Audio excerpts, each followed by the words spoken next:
For the longest time, I secretly wanted more. I often found myself shrinking to fit in, settling for what was comfortable, and even selling myself short. Once I finally accepted that we deserve success and we are blessed with the power to achieve it, I stopped playing small. I'm serious about building a life I love, and you should be too. I'm Denise Taylor of DeniseTaylor.live, and welcome to Life, Love, and the Pursuit of Happiness. I help women prioritize themselves, their success, and their happiness. Let's meet this week's achiever whose story will inspire you to push past your fears and soar.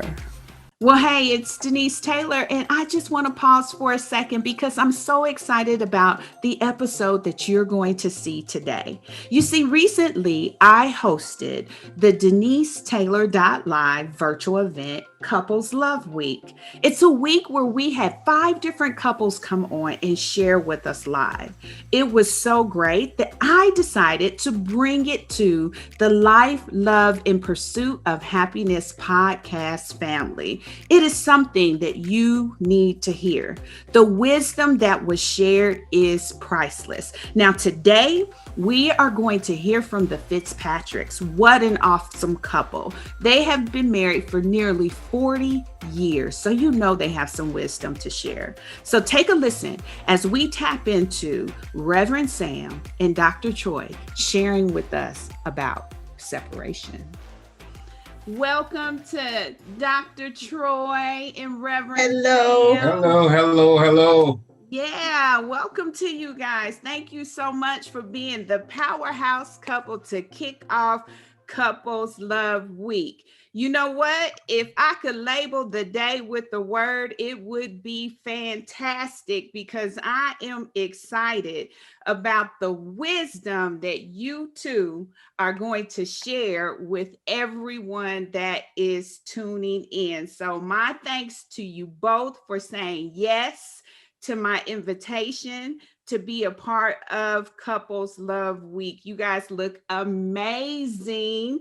The chat is saying that you guys look great and you look good. They're showing you some love.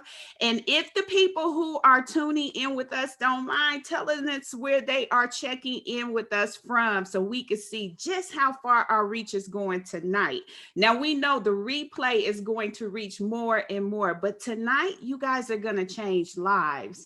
And there are people tuning in to do just that. Georgia.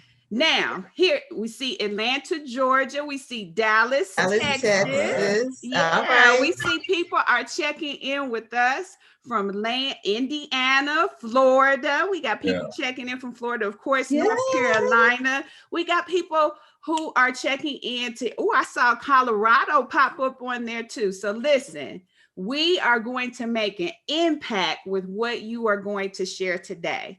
Now, let me tell you one thing I love about the two of you. There are 3 things I know that I can get when I tap into the Fitzpatricks. One is God talk. Y'all are going to tell us about the goodness of the Lord. The second is real talk. Y'all are going to tell us just how it is. And finally, you give us hope talk. You inspire us with hope and faith. And that is one of the things I know you're going to do tonight. So I am so excited.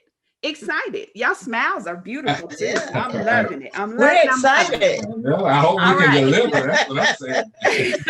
No pressure. No pressure. Now, our topic tonight is wisdom for defeating the impulse of separation. Now, that's huge when we're talking about couples. Wisdom for we got somebody tuning in from Jamaica too. That's so beautiful. Woo woo. Yeah. Wisdom for defeating the impulse of separation. Love never fails. Now, we're going to get to that. But before we get going, I want each of you to introduce the other. And I am going to have Reverend Sam do the honor of introducing his beautiful wife to us tonight. So please, sir, introduce Dr. Troy. All right, my pleasure. Listen, this woman is, to say she's amazing is an understatement. but she is originally from Portsmouth, Virginia. She is a graduate of Troy University and Oxford University. She is the mother of 3 beautiful young ladies, one of which I believe is on tonight. She is a grandmother, brand new grandmother. And she is just an amazing woman. I mean, I'm so blessed and fortunate that God saved her for me. Oh, that is so beautiful. Now, he buttered you up real good, and you'll get a chance to love on him too, Dr. Troy. So do the honor of introducing your handsome husband. All right. Well, it is my pleasure to introduce my best friend, my confidant, my lover, my boyfriend, my husband, Sammy Fitzpatrick. He's a girl dad. He's raised 3 adult daughters. He's a new grandfather to a grandson. He's retired after 20 years from the United States Navy, and he's a successful business owner. He's just owned multiple businesses, and he's done well.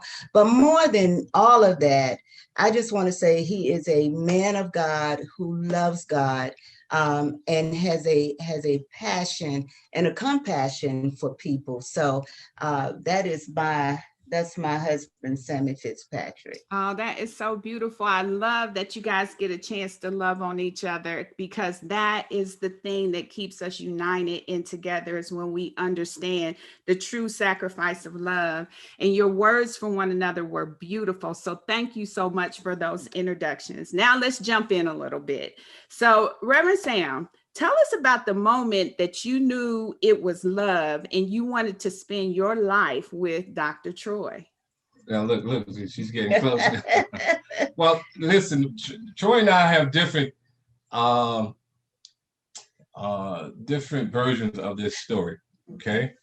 But I knew from the very first moment I met Troy. I met Troy standing outside of a nightclub on a military base, and it was sometime around August, kind of cool outside. But her and her girlfriend was standing out, and my partner and I, my roommate and I, pulled up, and I said, "Wow, there's 2 beautiful young ladies standing over there. So let's go over and talk to them." So we went over and talked to them, and Troy and I ended up somehow in her car, out of the cold, I'm sure, and we ended up kissing and all that on the first night. Can you believe that? But anyway, after that, we had a long conversation, sitting in the car, and I asked her questions about her future, her ambitions, and boy, she was spot on, everything I was looking for. Because honestly, Denise, I headed out that night looking for a wife. Oh, wow. I was out looking for a wife. I said, I'm tired of the dating scene, so I'm going out tonight. I dressed up really nice, and God showed up, and he showed me this woman. And so I knew the very first night. Oh, wow. That is so beautiful. So beautiful. So Dr. Troy, tell us about your family. Help us understand your beautiful family a little bit more.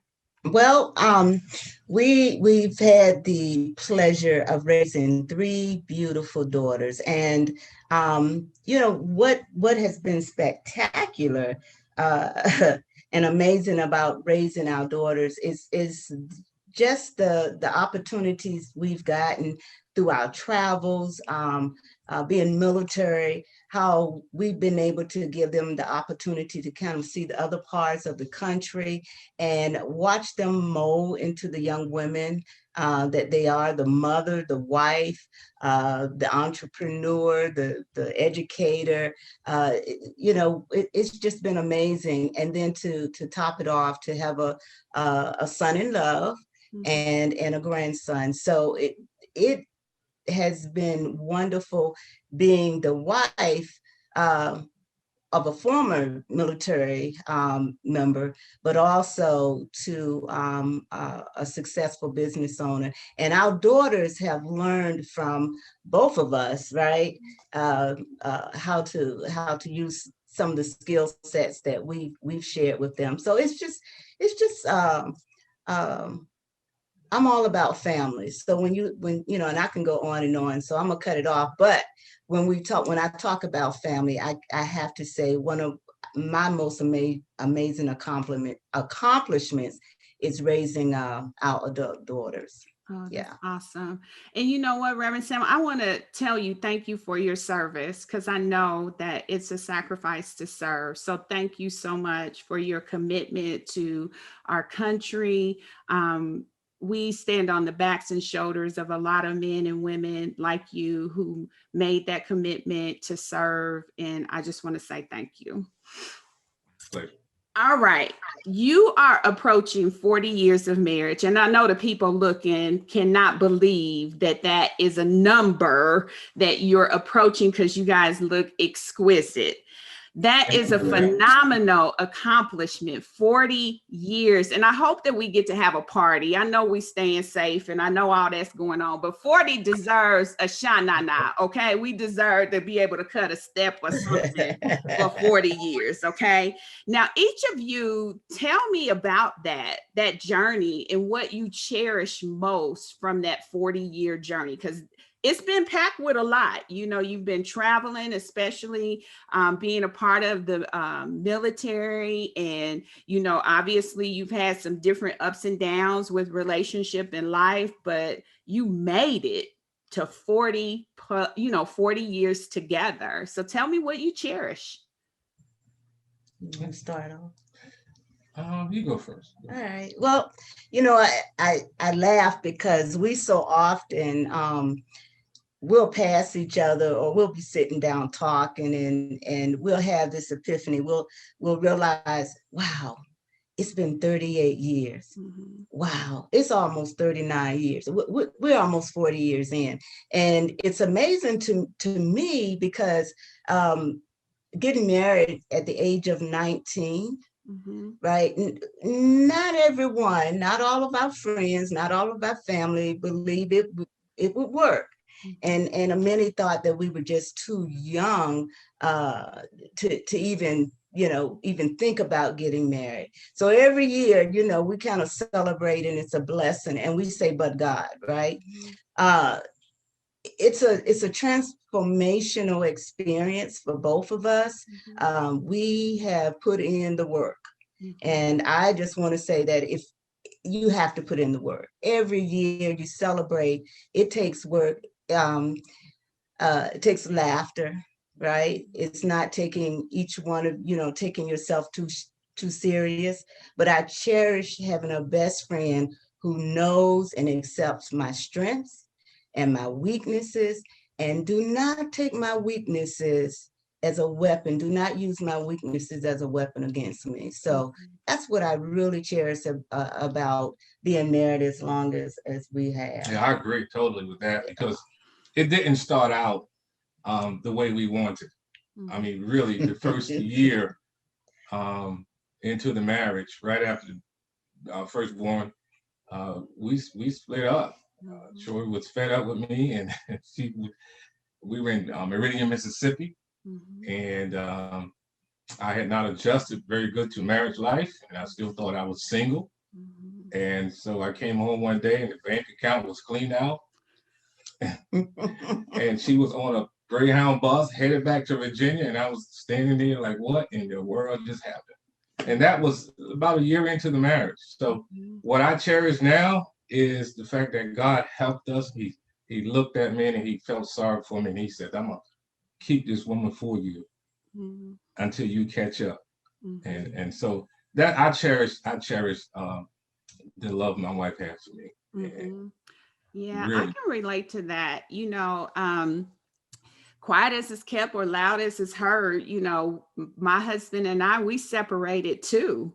You know, we didn't spend our first anniversary together because it's difficult to really get through that time frame. And so that is definitely something I connected with. And one of the reasons why I felt it was very important to bring this topic to the table, right? To really talk about the impulse of separation and how to overcome it, how to reconcile, and what types of things are necessary to really bring you back together and allow love to win and allow it to reign.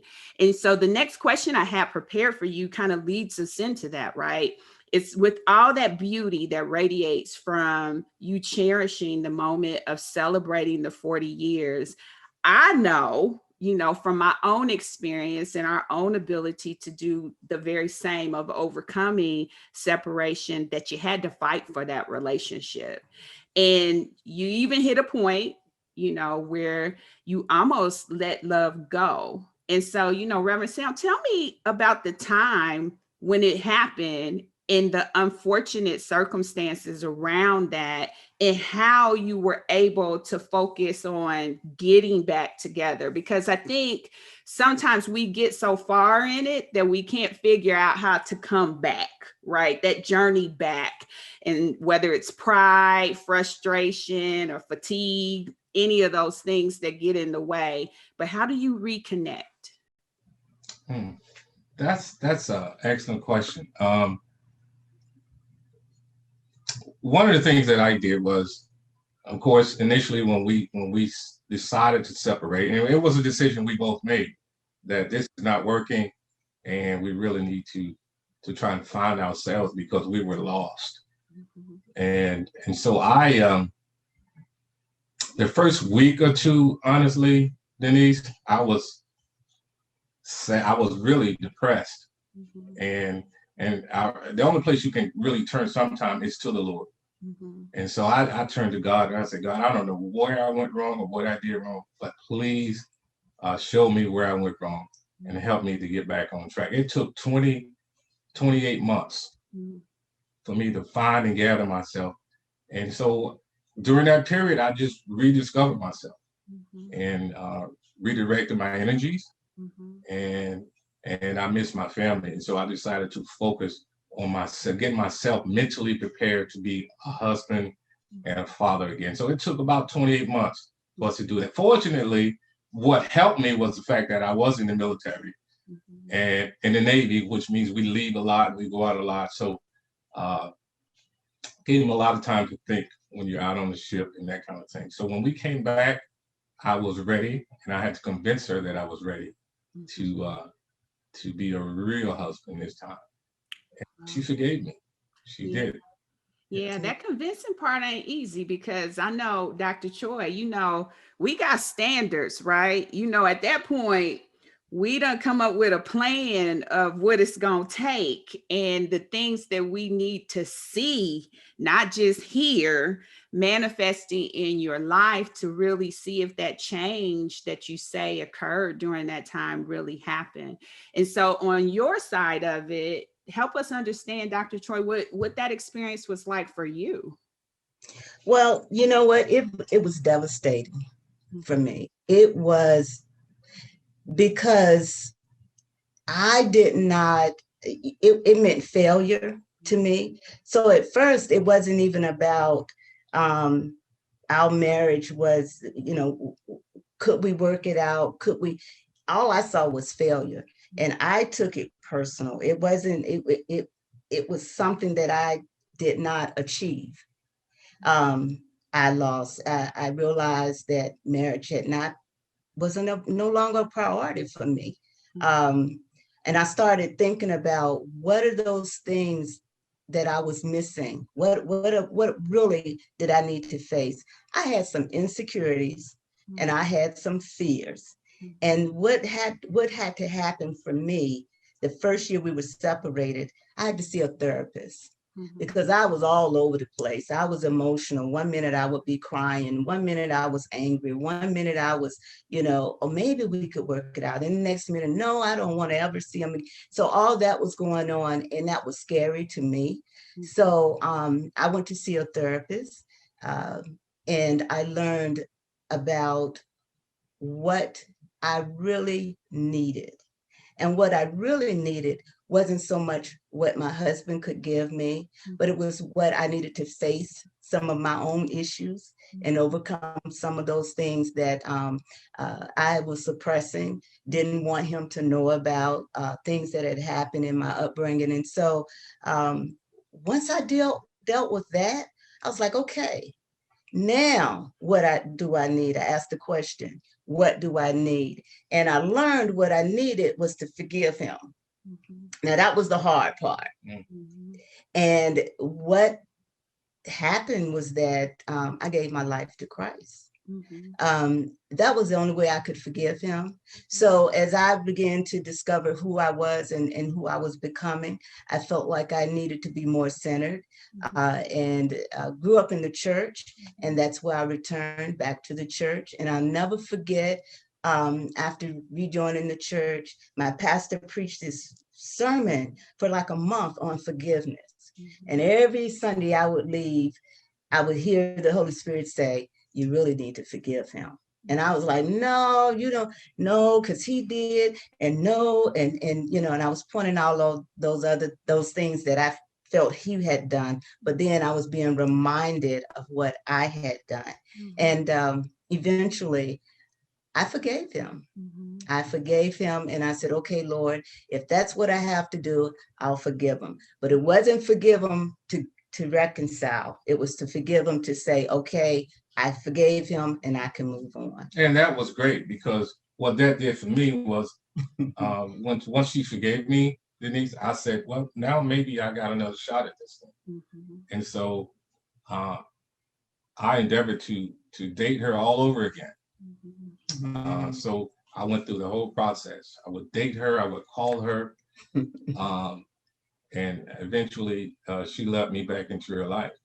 But I had to start over. And so I don't know if anybody's experiencing that tonight, but listen, don't give up.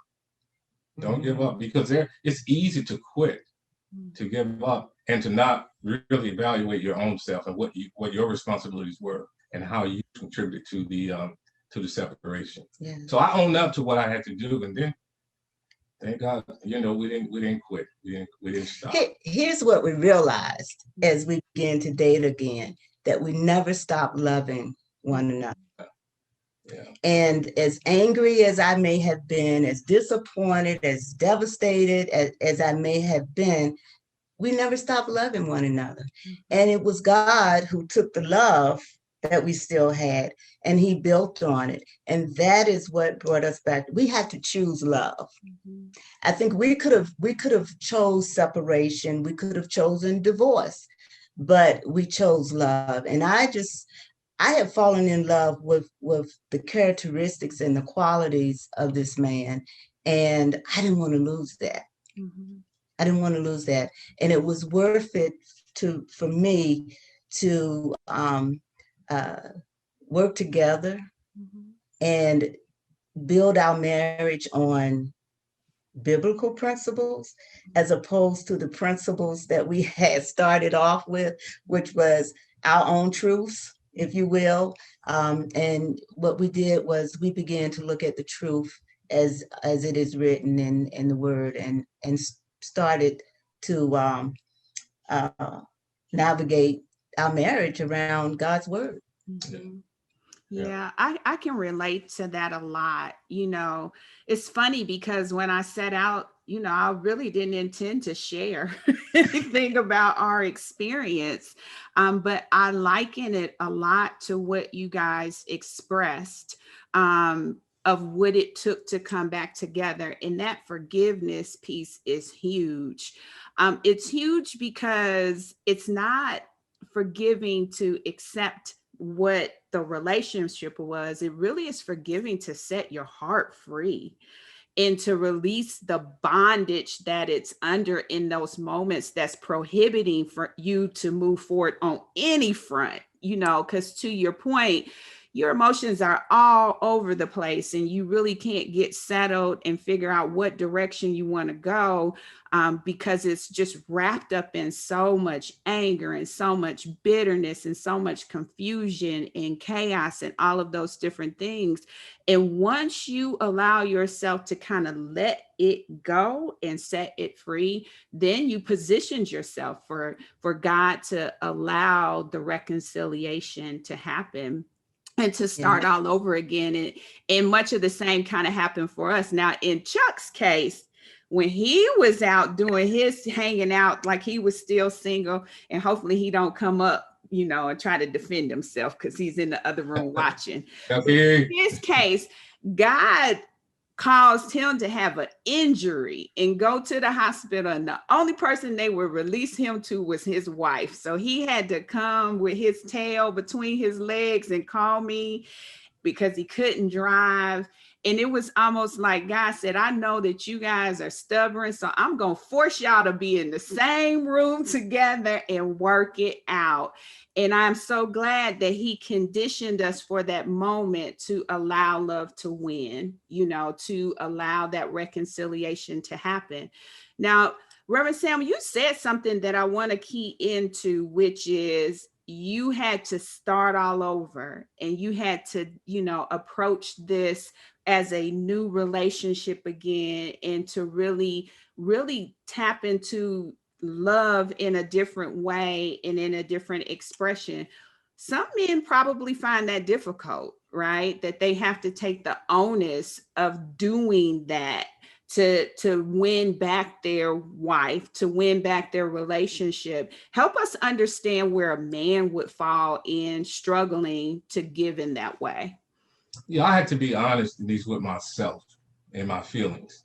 I've always been kind of a gung-ho, go-get-it kind of person, no nonsense, and really stuck on myself. I thought I was all that in a bag of chips, and my wife treated me that way. And so for me, I had to really be humble. And I think that's what God was doing. He says, in order for me to build you up, I need to tear you down. Because we started off, our marriage started off with not a solid foundation. God was not in the picture. And so if anything's going to succeed, we know God has to be in the picture. So I appreciate what God did. He tore me down and rebuilt me from the ground up. And he gave me a solid foundation. That foundation obviously is Jesus Christ. So when I came back to Troy, I was a Christian man. I had Christian values. 28 months later. Now, this was not an overnight thing. And she was not going to let me back in, and because I said I was different. I changed. She made me struggle.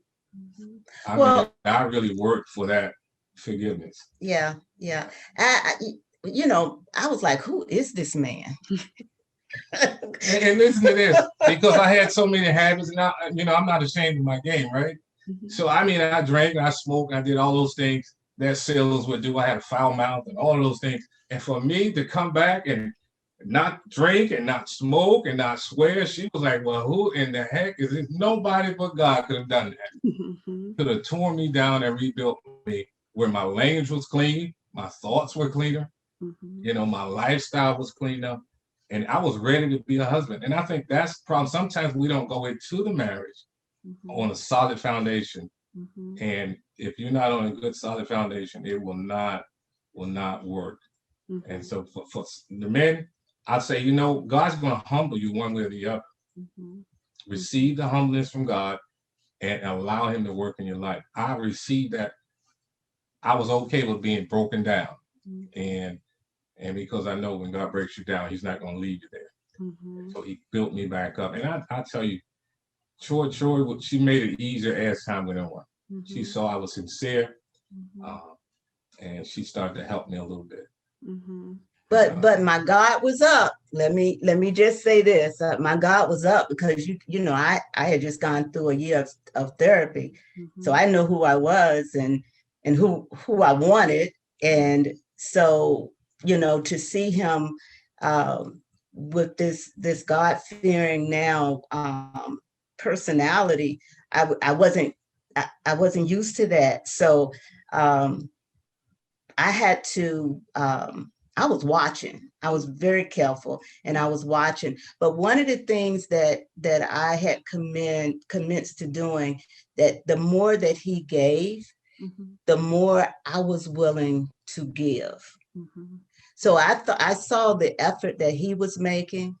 And so instead of just taking, that would have been me in the past, right? Expecting the more you give, the more you have to give, the more I want, the more I want. And the change that had taken place, or the transformation that had taken place in me, was to, as much as he gave, I wanted to give. So I wanted to meet him. If he was willing to now do this differently, then what could I do differently? And let me just tell you, what it ended up happening is that we had to have conversation. We talked. We began to talk about everything. And we weren't holding back. See, I had just come out of a year of therapy, so I was ready to talk. And I was ready to share really some of my innermost thoughts. And he received them. And that is, and that's something that we never did. We never talked about our passions. We never talked about our goals. We never talked about, what was our goal for our family, and where do we, and it felt really good to finally just open up and not be afraid to share. I was no longer afraid to share my thoughts and my feelings. Yeah. And in retrospect, here's what I learned. I learned that Joy was 19 years old. I was 22 years old.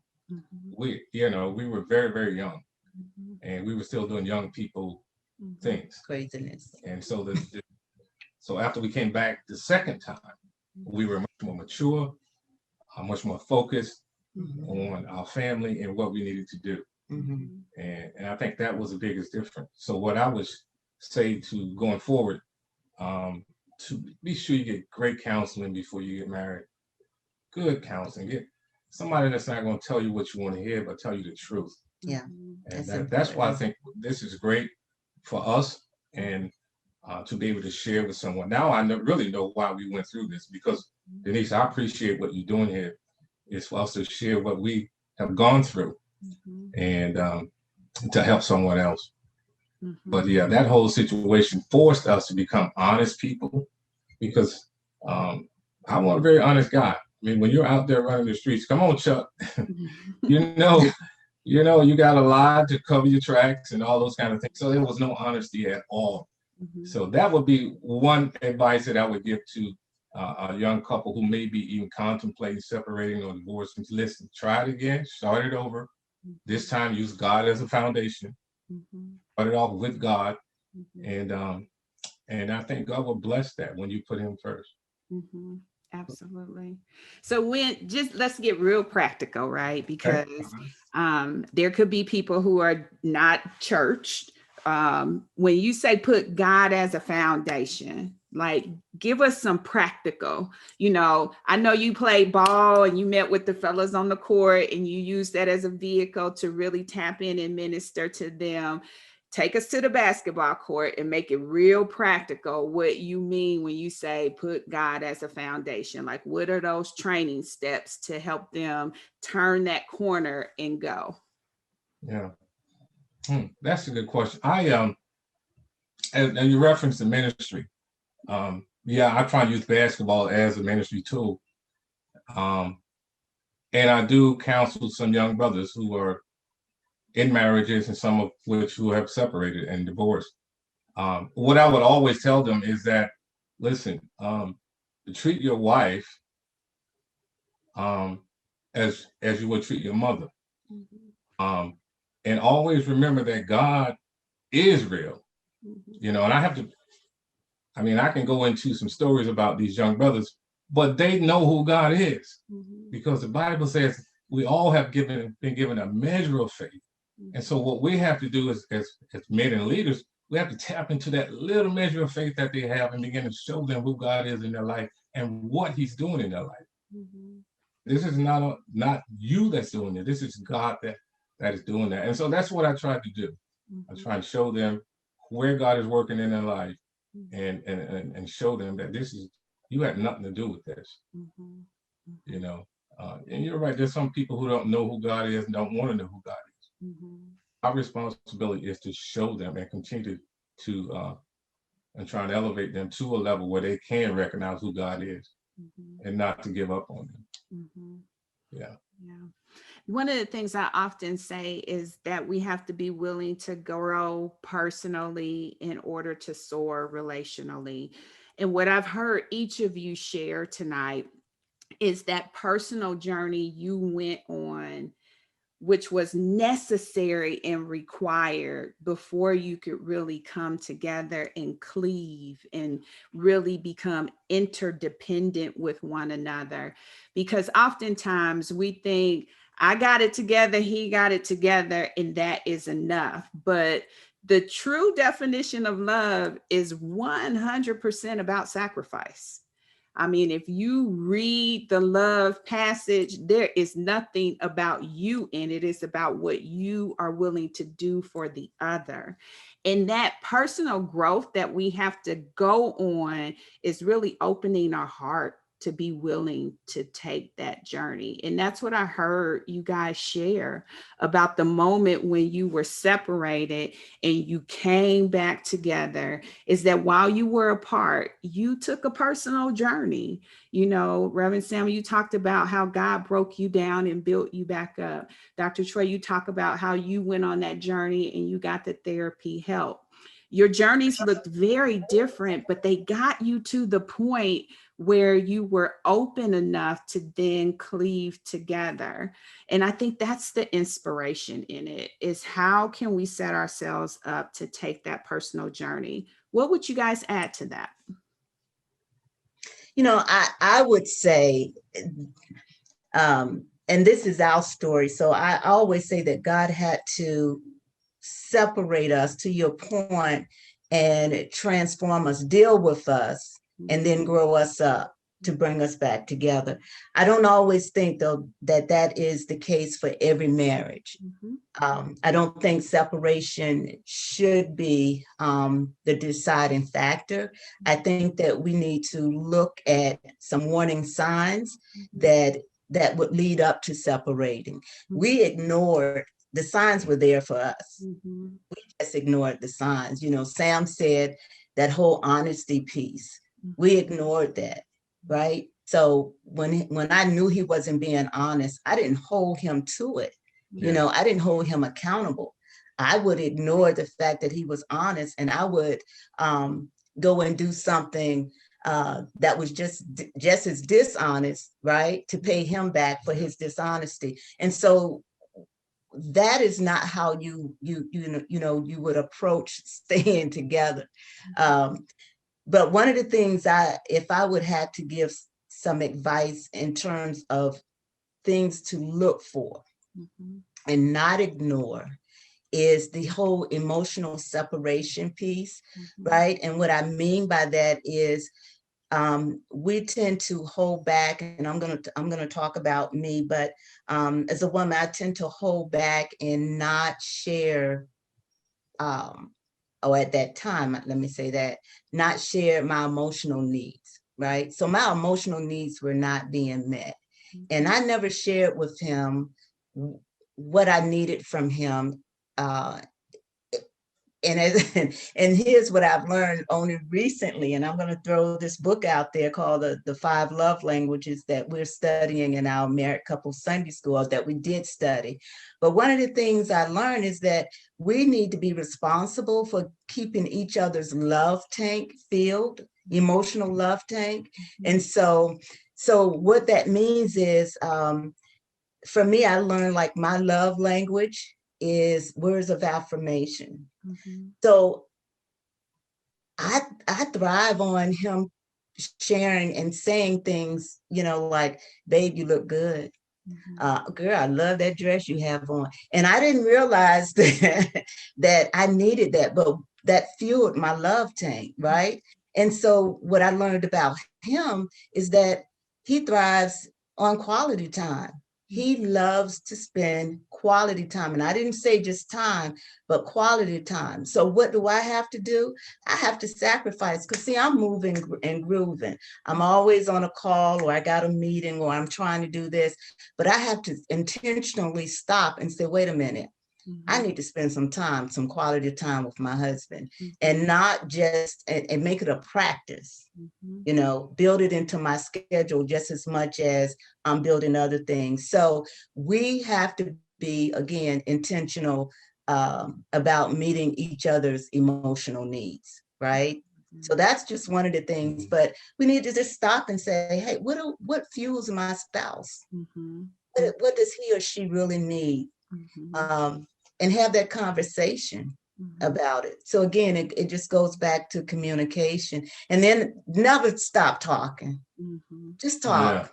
You know, ask each other what's happening, what's going on with you, what happened to you today, how did that make you feel? You know, tap into what's going on in each other's life. You know, and Sam and I, we have our individual things going on. He has, you know, his things. I was going to say his life, but he has things going on. I have things going on. But at the end of the day, we bring it together and we share it with one another. And he may give me some recommendations, suggestions. I give him some advice on different things. But then I know where he's going, and he knows where I'm going, and we support each other and get in there. And then, you know, I would say just share your fears. You know, if this is your best friend, if your husband, if your spouse is your best, share your fears. Yeah. And that is one thing I never did, because I wanted to come across as this strong woman, right? And I wasn't afraid. And yeah, I can take it. And, you know, come on now, be real. And so I learned how to not be afraid to share my fears, my insecurities, but yet, right, look to him to come alongside me. And if anybody knows, when I'm speaking, or if I'm out in the public, if I'm nervous, this man will know it, and he'll do something or say something to encourage me and get me through it. So that's how, you know, that's how we complement one another. Absolutely. And then at the end of the day, we come together and we just pray. We, you know, start our mornings with prayer. And then in our days with just talking about the Lord and how good he's been. So we have truly made God a part of the relationship. That's really good, because I can tell you there is nothing that sounds as sweet as having your husband pray for you. Because he begins to pray for things that he recognizes that you didn't even know he recognized. And, yeah, you know, he begins to say things that you didn't even know that he was tuned into. And I can so relate to the shutdown, you know, and not say and not express. But for me, it was almost, there's a valve on there and it's going to keep building up inside. And eventually that valve is going to burst. And before you know it, it's going to be a really over the top scene. And so what I have tried to learn to do, to your point, is talk, is express, and really not express in the heat or passion of the concern or even the fear, but to talk about my fears, you know, to talk about my concerns, and really look for the right timing to have that conversation. Because I used to cue it all up, and when Chuck would come in, I would just unload on him after the workday, and that was the wrong time, you know, and he's fatigued, and I'm just coming at him with everything that I had stored up from the day. And I discovered that our best conversations are in the, you know, the freshness of the morning, you know, like where we're just waking up and we're real relaxed and we're sitting there laying on the pillow and really ready to start our day. That's when we have the best dialogue. But you've got to be able to open yourself up to be in tune with that. And I think early on in the relationship, you're so inward focused that you don't even pay attention to all of that, right? You don't even pay attention to timing and words and expression. You have to learn one another. It's true. That's You true. do. Because we talk all the time, and Denise, you know this. We talk all the time in our marriage class about observing and studying your spouse from the background, so that that you can better serve your spouse. So you study them, and you study what they do, and how they act, and how they talk, and then you kind of use that as motivation, as a guide to what you need to do for them. Troy talked about honesty.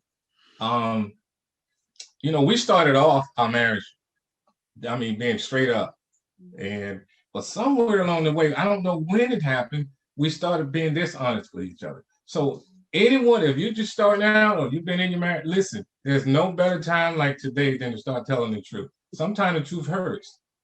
Sometimes the truth, you think will get you in trouble, but the truth, as the Bible said, will set you free. It will set you free. So always tell the truth.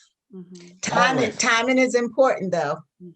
I say always tell the truth, because when you start with the truth, you really eliminate the devil. He doesn't like the truth.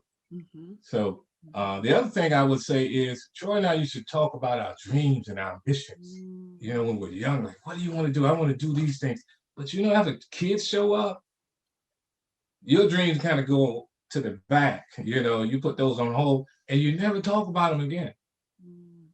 So I would say always talk about your dreams and share your ambitions with each other, and keep those dreams and ambitions alive. If you haven't accomplished them, keep them alive and keep striving and working together to get there. And the other thing I would talk about, Troy says, talk. You know what we never do? If everybody's going to argue, you're going to have arguments and disagreements, but do it fairly. Set some boundaries and guidelines. Instead of finger pointing, come up with some solutions, right? And encourage and inspire instead of criticizing and judging. So we've learned that over the years. Those three things: be honest, right? Share your ambitions, and talk. Talk. Wow, this is so good. I have just one more thing that I want to tap into that you guys shared that I think is critically important, and I don't want to give up before we make this point. You talked about how you guys are working with the married couples. I feel like connection with mentors, or there just has to be somebody to come alongside, to help you, and be open to that, whether it's therapy, whether it's part of a ministry, whether it's making connection with a couple that you see thriving, because check the resume. I'm a big check the resume person, and make sure that they're good and wholesome to be, imparting into you. Where do you guys stand with making sure that we've got proper advice around partnership or mentorship, and being willing to make sure we're connected that way too? One of the things that I always say is, be careful who you allow to invest in your marriage. So I believe that we as married couples need other married couples, to mentor us, to share with us, who's going to be authentic with us. And I do believe that platforms like this, but we've been a part of a married couples class ministry, if you will, for some years now. And it has enhanced and added value to our marriage. Exactly. Because we come together with other married couples, and years does not matter, whether they've been married months or years. We come together and we share with one another. And sometimes Sam and I will leave a class, and we'll hear the newness and the freshness in a young married couple, and we'll go back and say, remember when we, and why don't we do that again, and we should start doing that. And so we learn from one another. I don't think that because we've been married for as long as we have that we've arrived. No. My God, we have not. We have not. And we're still learning and we're still growing. But I do believe that we should, as married couples, look for, if not other role models, but look for gatherings, or look for a group that we can involve ourselves in as married couples. And iron sharpens iron, right? So we get with other married couples who know and understand the language that we're talking about, understand disagreements, understand the sacrifices, understand the love that it takes, understand that we must forgive and a lot of times forget. And so it makes it easier to have those presence in our lives. See, we didn't have a model of what a married couple looked like. No. When we got married, because we both grew up in single family homes. So, you know, again, we just gravitate to helping, right, and advising married couples, as well as just being a part and being willing to allow other married couples to impart in us as well. It's important. Did you want to add anything, Reverend Sam, to that? Yeah, my mind immediately went to when you was talking about mentors and mentees. My best friend, he's passed on now, was a young man named Luigi Gunn. We met him early on in our marriage. I mean, we were probably married 6 months, and then we ran into Luigi down in Meridian, Mississippi. And he was hard. He was a hard guy. He was a Navy guy. I mean, every other word is, and he was really a hard guy. He was a real sailor, if I can put it that way, right? And so he would talk, he joked with his wife. He'd talk about his wife, mama, and I was like, wait a minute. And I just got married. Now, I would never say anything about Troy's mom, but, they'd be talking, and he'd say, your mama. Like, Luigi, how you get away with that, talking about his wife, mom? He would just say some crazy stuff. And I said, that is not something that I would do. So my point is this, and he's my best friend. You can learn what not to do, right? Just by watching folk. So he actually helped me to not do the things that he was doing. And I thanked him for that. I said, Luke, I appreciate you, but you're showing me some things that I'm not supposed to. Now, listen, they had been married already 10 years. Like, so we had a mentor, but we learned not what to do from Luigi, and we learned a whole lot to do from Mona, his wife, because she said, because she mentored Troy, and her husband mentored me. So I would say it doesn't necessarily have to be a Christian, a clean, but someone who has a pure heart, who really cares about their wife and their spouse, and you can learn from those people, and also learn not what to do. That's good. If that makes any sense. It does, because you see the effects of it, and it doesn't sound good to you, and you're like, okay, I love you as my friend, but I ain't taking that lead, right? Not that advice. Yeah. Now, he gave some good advice periodically, but a lot of things that I learned from him that I didn't do, and I did thank him for that. And he's still my best friend in heaven. Yeah. Okay, well, we had one question come in, and I think we've touched on it a little bit, but I'll just ask you to give a silver lining answer.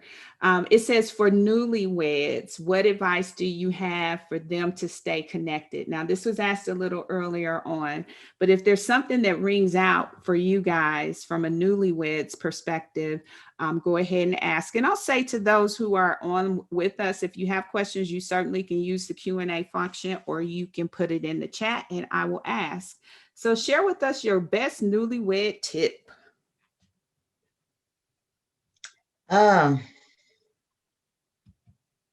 Well, I'm trying to think of something maybe that we haven't already said, but from the coming out the gate, right? Just from the start, just, I can't emphasize it enough when I say just take the time and talk to one another.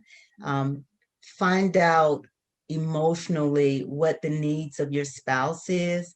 And I say emotionally because that's where feelings and your feelings and emotions and when I say this, how does it make you feel? Or try touch into the emotional side of one another, so that and I'll say this, let me say this, because I made this mistake. Don't have your own personal contracts with yourself, right? So here's what I mean. When you say personal contract, yeah, if he does this, I'm gonna do this. Now, you haven't even had that discussion with your spouse yet, right? With your husband. You just made up in your mind, if he don't take the trash out, then I'm not going to clean the kitchen. That's a personal, that's an inner contract that you've made. So he don't take the trash out and you don't clean the kitchen. And so he's making an assumption that whatever, and you're mad because he never took the trash out, and then it just, one thing leads to another, right? So Sam and I did that. I had an issue with him not taking the trash out when I wanted the trash to be taken out, and I mean, I really had a problem. So I've learned why that upset me so much, and it was really it was the way I was raised, right? So we were raised that you had to clean the kitchen and you had to take the trash out at the end of the night and yada, yada.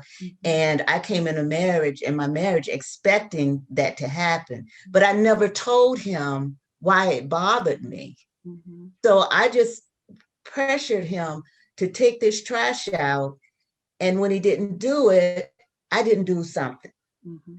We never sat down and talked. And I own that. I never told him why it bothered me that the trash never went out. Here's what I learned. Here's what I ended up doing. You know what? As I grew up and transformed, if I really wanted the trash to go out that bad, I took it out myself. That's what I would have to do. When I was growing up at home, I'd have to take the trash out. So why not take it out? Because again, my contract was, and my stereotypes was that the man would take the trash out and I would clean the kitchen. And now all of that, see, what I'm trying to say is you have to talk all of that through. Yeah. What are the expectations? What do you expect me to do in this marriage? What do you expect? Not because I'm a woman, not because you are a man, but what are the expectations? And so start off talking about what you expect. And if you don't agree on it, then talk about why that's important to you to be done that way, or why it isn't important. Again, it goes back to just clear conversation and communication. That's really good. Oh my gosh, that's so good. Because I can remember doing that, and I probably even do it now to some degree. And that's an unfair contract because it's something that's binding on his behavior, but he don't even know you got these stipulations and terms tied to it. So that is an excellent call out, especially for those of us who play scenes out in our minds, right? Of, well, if he do this, then I'm gonna do this. And, that is excellent advice. Excellent. Thank you so much for sharing. Well, I don't want to keep you. This time has flown. Believe it or not, we are coming up on an hour. I have thoroughly enjoyed every single moment of this. And I want to say thank you so much for taking time this evening to be online with us. There's Harriet has commented, and she says she asked her husband to watch this with her and he agreed. And she said, this was good. And you know what? That's what you and I talked about, is just trying to reach one person with a message of hope and a message of consideration. And so thank you so much for being available for this. Now, this is my little space, which is love, life, and the pursuit of happiness. And I got my 3 little closeout questions for you. Tell me your life wisdom that you would tell your younger self if you could. That's an easy one for me, Denise. I would tell myself, never, ever keep secrets from your wife. Ever keep secrets. Always speak the truth. Okay. Dr. Joy? I would tell my young self, I would say, girl, be patient. Rest, and relax and enjoy being married. Enjoy your spouse, and fall in love. Just fall in love. Yeah. Yeah, but be patient. And I would have to say be patient for me, because I'm so driven and I want things to happen quickly. And so I've learned that it doesn't happen the way that I always want it to happen, or as quick as I want it to happen. And so I have to be patient, and I have to be patient with the person that I'm married to, because he's not me. And I have to learn to just rest and relax. Yeah. That's what I would tell myself. All right. The next one is your love wisdom. Now, we expound on love a lot, but what would you tell your younger self, if you could, about love? Keep it hot. I love it. Yeah. Yeah. Hey, what do you mean by that, Troy? You know what? I'll say this: the fire may get low, but never let it go out. I know that's right. Never let it go out, and don't be afraid to touch. Touch one another. You know, find area and get to know areas. Touch. Don't be afraid to touch each other. Absolutely. And explore. Love it, love it, love it. Touch. All right. What's your love wisdom, Reverend Sam? My love wisdom. I would say my love wisdom is for Troy. I have to always be prepared. Troy, what you don't know is Troy is so funny. And she's a joker, you know, so I have to always be prepared for what she has, and be in the mindset to receive. So that may not sound what I'm a giver, so yeah. So I have to, that's what I have to be ready to receive what she has for me, because she has a lot. That's all right.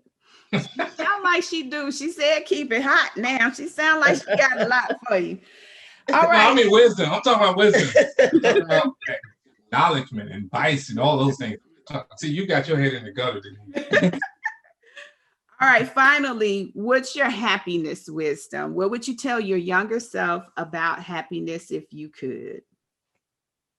I'm gonna let you go first. Okay. What would I tell my younger self about happiness? Enjoy every second, because it can be fleeting, really. Yeah. Wow. I'm going to say this, but I probably will take this away and be thinking about it later. But I would say learn to laugh through it. Learn to laugh through it. So, see, and when I say that, see the God in everything, and watch God do it. You know, laugh your way through it, and just watch how God moves. Pray, right? Pray, and then watch, and then enjoy what God is going to do. Pray. I think that, you know what, and if I was to even tell the newlyweds, this would be something that I probably would want you to start off doing: praying together and praying for one another. Yeah, absolutely. And then watch God move. All right, that's awesome. Thank you. We had one question come in, but you know what, Dr. Troy, I am going to post it, and I'm going to tag you and ask you to respond.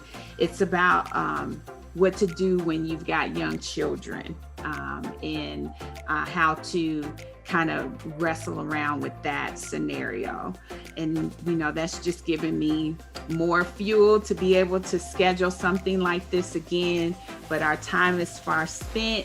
Thank you both. And I got one last thing I want to tell you. Success looks so good on y'all. Y'all are radiating with success. So thank you so much for being here. Thank you so much to everyone that tuned in. This has been an amazing time, and I wish everyone a great night. Good night. Bye.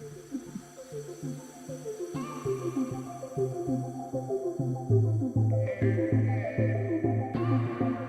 Well, that's it, beautiful. Thank you for tuning in.